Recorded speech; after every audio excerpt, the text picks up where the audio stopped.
Your body is constantly rebuilding itself. But the old adage that you get a new body every 7 years isn't exactly accurate. What happens in 7 years is that we generate enough new cells that it could make a whole new body, except it would be disproportionate in the types of cells. For instance, the cells on the inside of your mouth are reproduced every day. So in 7 years, you'd have a lot of inside of mouth.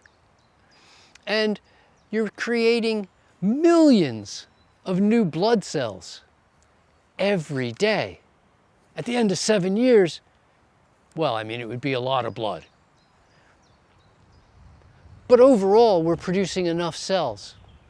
Some cells last 90 days, some cells last a year, some cells last decades, and some are designed to last a lifetime, not be replaced at all.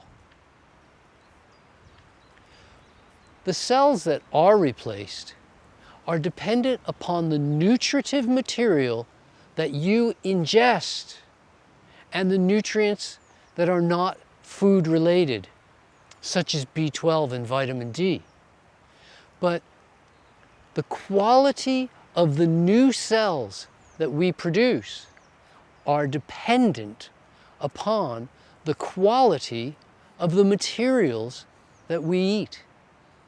As the quality of our food goes up, so does the quality of the new cells that we produce.